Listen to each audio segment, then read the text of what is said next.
What's up, YouTube? My name is Mark, and I come to you today from the beautiful state of Texas. The reason I'm making this video today is I wanted to document my journey from a surgery, spinal fusion surgery, L4, L5, and S1. I got fused. The reason I'm making the video is before the surgery, and even here after the surgery, I've been watching a lot of videos on the topic as well to kind of figure out, what's normal and what's not, what to expect, what to expect going into the surgery, what to expect after, all that kind of good stuff. So first I kind of wanted to break down how I chose and why I chose to get surgery. And forgive me, I got some notes here if I keep looking away. So basically I got injured back in June, late June of 2020. Right now it's December 14th. I had my surgery on November 30th, so I'm about 2 weeks removed right now. So about six months before the surgery, I had the injury.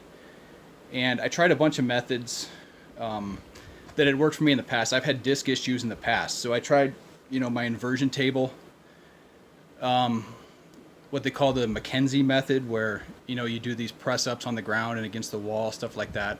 None of that stuff was working for me. All that stuff has worked in the past when I've had disc issues. This time it wasn't working. And I also had what doctors call an antalgic lean, which I can't really show you standing up because I can't really bend and twist. After surgery, you can't bend and twist. But when I was trying to walk, my body wasn't straight up; it was to the side, and I couldn't straighten out to the left side because that disc was out on the nerve. So my body was saying, "No, you can't come back." So when I was walking, I was always to the side like this. That is something I hadn't experienced in the past either, even with my disc issues. So basically, I went through a couple of phases with that. I went through a phase where standing was the only thing comfortable, and that grew old, and it got to the point where sitting was the only thing comfortable. And then a couple weeks before the surgery, probably a month out, nothing was comfortable. I was laying on a mattress basically all day. I could hardly walk. I could hardly stand. That stuff was very taxing, very painful. So let me refer to my notes again. I'm sorry. So the pain basically, the pain was so bad. It was all I could think about. I could hardly function at work. I kept trying to go to work. And despite having this beard here, I do actually have a professional career. I was going to shave the beard before the video, but my wife told me kind of, just be real with everybody, because the reason I have the beard is because I couldn't stand long enough to trim it. I was in such a state where I was bedridden. I was bedridden for probably a month before the surgery. So where my pain was happening the most, it was kind of tricky. It was a little bit in the low back, but it was a lot in my right hip and my left SI joint. So it was kind of confusing to whether I had hip issues or back issues. Which one caused the other one. So basically what we figured out was that, and we did it through a process, and I'll go through the process. Basically I went to my general practitioner, and he started me with a cortisone injection into my right hip where I was having the pain, and that actually helped for a little bit. That helped me move around. It helped loosen the area up. It basically just numbed the pain that I was feeling. It didn't actually help anything. It just numbed the pain. Shortly thereafter, I would say a week later maybe, the pain was back. It was horrible. Even in the SI joint. The SI joint was so swollen I could feel these big knots on my back, big knots full of fluid. And it just wasn't good. It would never go away. The doctor even prescribed me some hydrocodone. I was taking that. That wasn't killing the pain. He gave me some gabapentin, which is for nerve pain. That wasn't doing it either. Nothing was taking the pain away. So the next step he went to was an x-ray. I wanted an MRI. He went to an x-ray. Basically, the x-ray showed that I have degenerative disc disease in the L4-L5. But of course, on an x-ray, it doesn't show soft tissue. So still didn't know the severity of the disc. So the doctor sent me to physical therapy. I went 3 or 4 sessions of physical therapy, and it was worse. It got worse each and every time. I should probably outline, before I went to the doctor, I was hitting up the chiropractor, and what he would do is he would keep setting my SI joint back into place, and that helped temporarily. I mean, it actually helped sometimes to the point where I thought I was turning the corner. I thought I was getting better. He started me on traction, which is basically sitting you on a table, strapping your legs, strapping your upper body, and pulling you to try to make space in between the vertebrae so the disc can come back in. Basically, he told me this is the last step. This is the most aggressive thing we can do before surgery. And, if it works, it works. If it doesn't, we're going to have to go the surgical route. And I would say the first 3 sessions, it felt like it was working. And then on that 4th session, I remember sitting up and telling him, I felt like my spine was super loose, and I felt like when I sat up, it put me back together wrong, I was telling him. And he said, that could be, the disc was trying to get in there, and once you sat up, the disc wasn't all the way in, you compressed it, it came back out. So, yeah, after that, that's when I hit up the doctor with all the things I explained and went through that process. The doctor finally, after a couple weeks, I had to call him. I had to say, Doc, this pain medicine, nothing's working. I need an MRI. And he was receptive to it. I mean, he got me an MRI 2 or 3 days later. I mean, he ordered up pretty quick. I think he knew that, whatever circumstance was happening was pretty dire. So the MRI came back, and basically it showed that the vertebrae between the L4 and L5 was out so far that normally it would be an emergency, surgery type of situation. But due to the COVID and stuff, trying to get that scheduled was such a pain. So we originally had it scheduled for a couple days after I seen my specialist. The specialist basically looked at the MRI and said, yeah, you need surgery on this L4, L5. The L5S1 is kind of poking out, but he said he would not recommend surgery on that had the other disc not been so bad. So he tried to get me into surgery, I think it was 3 or 4 days after the first visit, and then had to call me back and say, due to the COVID, the hospitals can't take you. So we had to push it back about 2 weeks. So I finally ended up getting my surgery on November 30th. And let me kind of go into a baseline of, what kind of shape I'm in. So you can kind of compare it to how maybe you would heal compared to how I'm healing right now. So I'm 33 years old. I'm 6 foot. Before the surgery, I was about 225 pounds. Right after the surgery, I lost at least 10 pounds because I just wasn't eating. I haven't been lifting any weights. My legs are like pencils right now. I've lost some muscle mass just due to, being on the mattress before surgery, laying down after surgery, just the inactivity right now. So prior to surgery, on my last fitness test, I have a job where we do fitness tests, and 56 push-ups in a minute, 44 sit-ups in a minute, and 10 and a half on my 1.5 mile run. I'm about a 365 bench press, 455 squat. And this is not to brag. I mean, there's a 170-pound power lifter that's laughing at these numbers. This is not something I'm bragging about. I'm just trying to give you a baseline. My 220 sprint was about 28 or 29 seconds. So, I mean, I can kind of move. I can move at 225. And then I can do about 10 pull-ups. Well, I could before the surgery. So that's my baseline of, fitness before I went in for the surgery. So what can you expect on surgery day? Basically, I went out to El Paso. I know it's going to be different everywhere. I got mine done in El Paso, Texas. Expect an hour or so to register. And I was in so much pain I couldn't even sit down to register. I was sitting down, standing up. It was horrible. It was really horrible. So it took about an hour or so to register. Then the nurse took me back to my room. Of course, you got to get naked, take everything off, get in your gown, put all your belongings in a little backpack or whatever you got, and that goes with you to the operating room.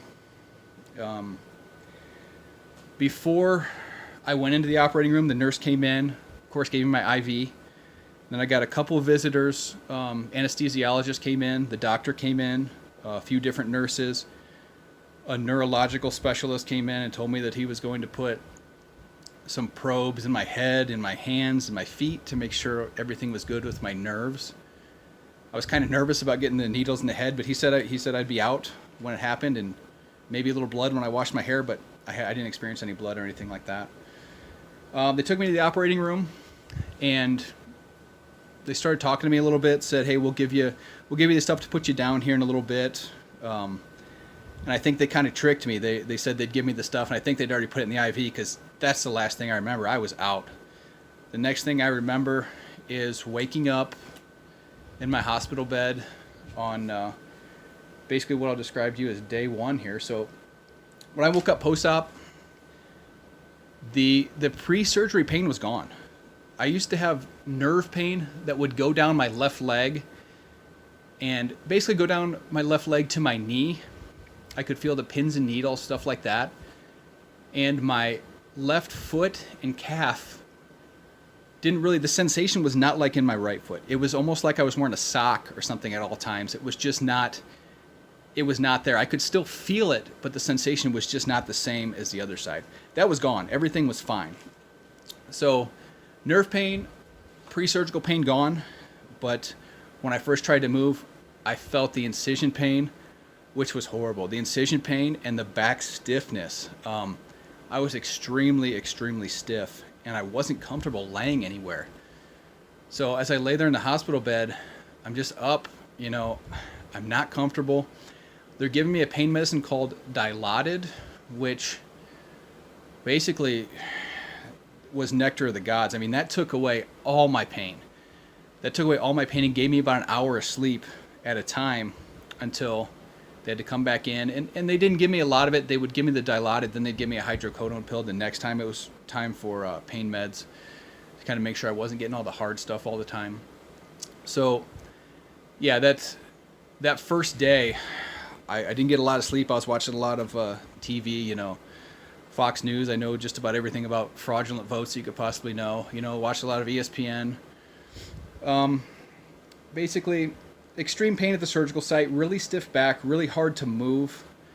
They did get me up. Physical therapist came in, got me up. We did a little walking session, maybe 5 or 6 minutes, just to get moving around, and that was the only movement I did that day. On to day 2. Day 2, the pain was awful. I woke up, I was extremely sore. My abs were clenched to try and protect this back incision site. Like, this whole strap of abs around the front was, solid to the touch, and it was like that for hours, almost to the point of cramping up. And again, very, very hard to sleep. They had to give me that Dilaudid just so I could sleep. And that stuff takes away the pain right away. But laying down flat was not comfortable. So when they'd hit me with that painkiller, I would go to sleep, but I would wake up with pain from laying flat. And it was just, the first couple of days were just super, super uncomfortable to do anything. That second day, basically slept in 2 to 3 hour increments when I would get that medicine. And I'm sorry, I keep looking over my notes here. This is 2 weeks out, so I got to keep referring to my notes. Some cramping in the abs, and I didn't really have an appetite at all. I didn't really eat anything. I drank a lot of water, and of course they had me hooked up to an IV, but that was it. We did another short walking session, probably about 10 minutes this time. And then day 3, my abs were still locking up.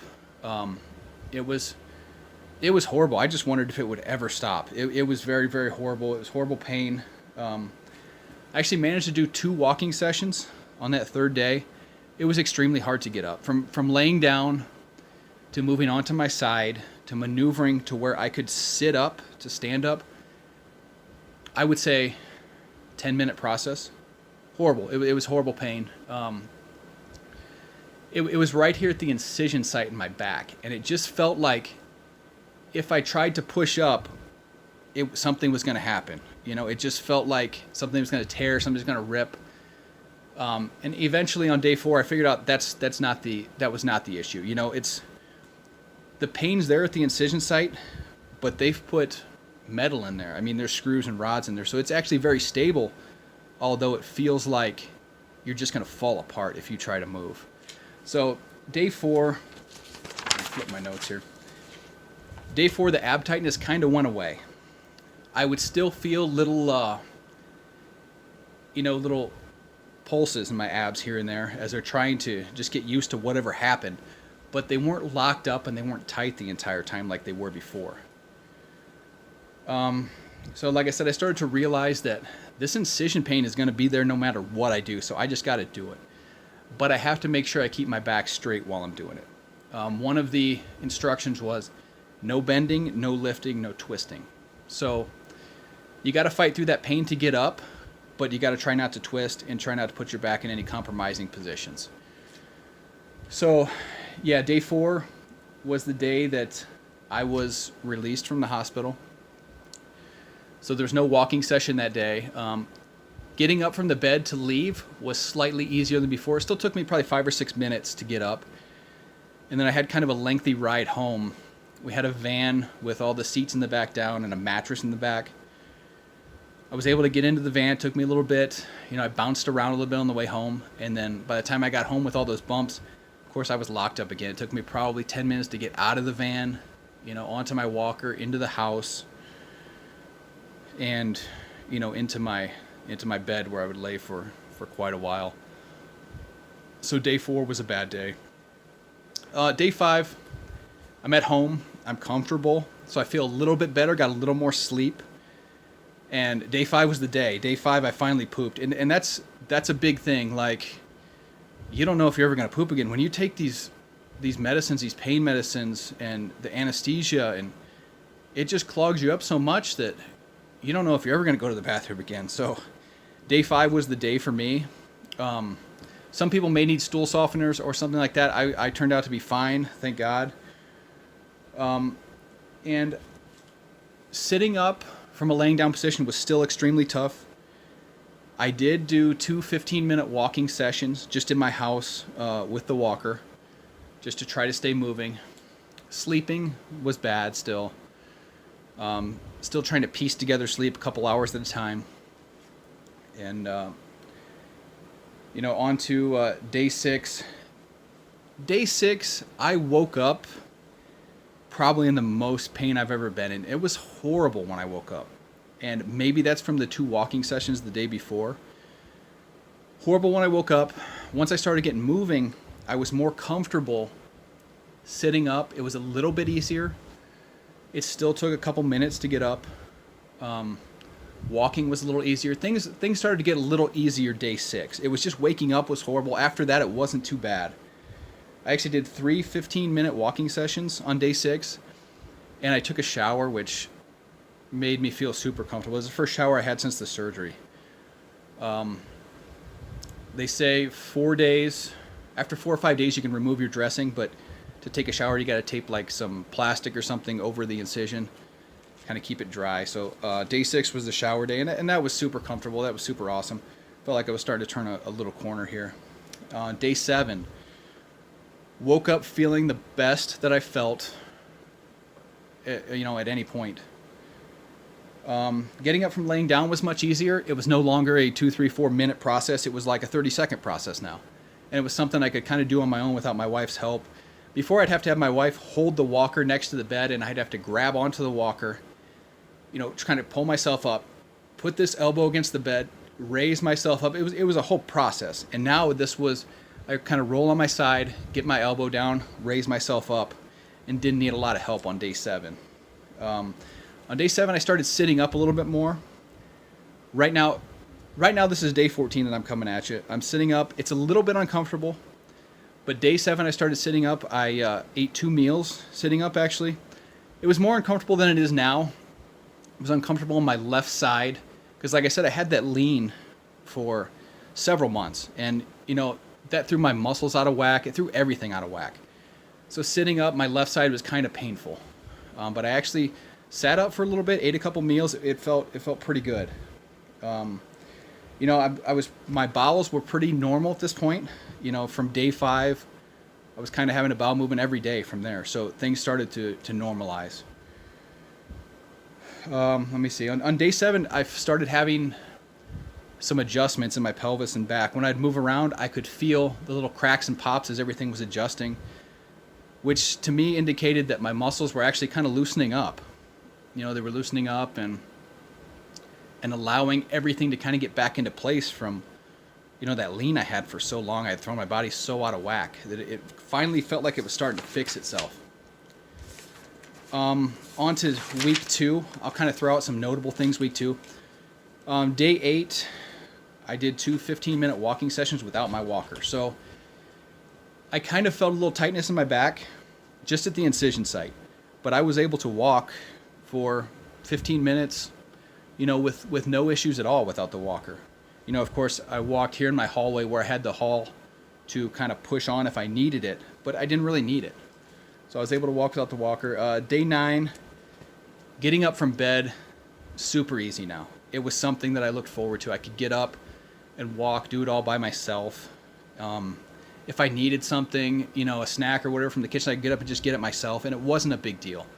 The first week, that would have been a huge deal. Day 10, 3 30-minute walking sessions without the walker. So really starting to get around day 10. Just trying not to overdo it, because you get to a point where you really start feeling good. And by day 10, I wasn't really even taking my hydrocodone every 4 to 6 hours. I was forgetting about it because the pain wasn't that bad. So you start to feel really good, but you got to kind of temper that because you don't want to overdo things. And then day 14, where I'm at now, I don't really have any muscle tightness in my back anymore. When I was walking without the walker, I would have stiffness in my right hip. My left knee would pop, and then my right ankle was kind of jammed up. And again, that's from that lean. I was walking with that lean for so long. And by today, that stuff is starting to subside. I still have a little bit of tightness in my right hip, but the other stuff's starting to go away. So, I mean, I'm turning a corner. I'm completely straightened out from the lean. Before, if I looked in the mirror, my belly button was off. It wasn't in the right spot. Now it is. Now I'm straight. And still no nerve pain. I'm able to lay flat now and be comfortable. I'm able to piece together 5-6 hour sleep sessions. So it's getting better. Although I'm reversed, like right now I'm almost up all night and I sleep a little bit during the day, trying to get that straightened out. I still got a couple weeks before I even think about going back to work, so I got some time to straighten that out. But yeah, day 14, feeling really good. Let me just throw some tips at you here from what I've experienced and what I've read and what I've been told from the doctors. So make sure you're drinking water.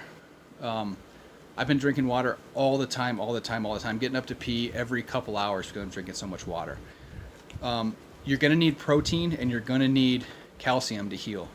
These screws, they need to fuse with the bone, and your bones are made of calcium. So you need to get yourself some milk. What I've been doing is I've been taking a protein shake every day. You know, I took protein shakes before when I'd work out and stuff. I'm not going super heavy on it. I'm taking one a day just to make sure I'm getting a little extra protein and a little extra calcium in that milk.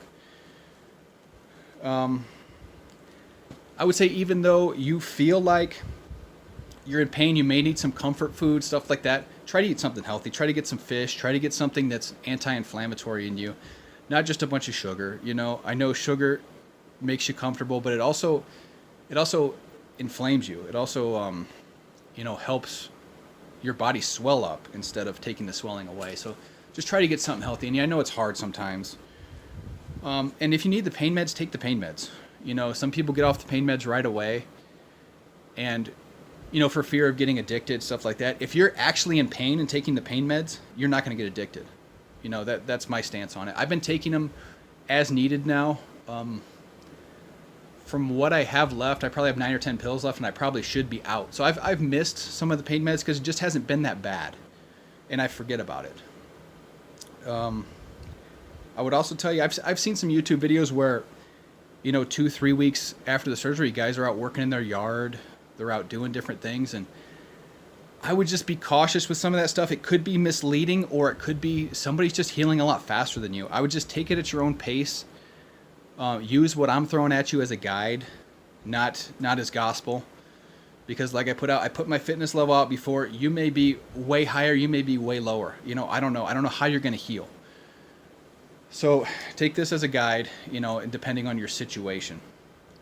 Lastly, this is my first YouTube video. I plan on documenting my whole journey. I know I kind of went long-winded here because I did 2 weeks instead of 1 week and threw some tips at you. But yeah, this is my first video. So if you want to get the notifications on future videos, subscribe, and you know, just kind of help out the channel. I'm not here to make money. I want to just show my journey. But if you have any questions, put them in the comments. I'll try to answer as many as I can. Like I said, I'm here at home. I'm not working right now, so yeah, put the comments in there and subscribe, and I will I'll update you in the future. I plan on showcasing my whole journey on here. So thanks for watching. I know it's a little long-winded, but I look forward to documenting my journey.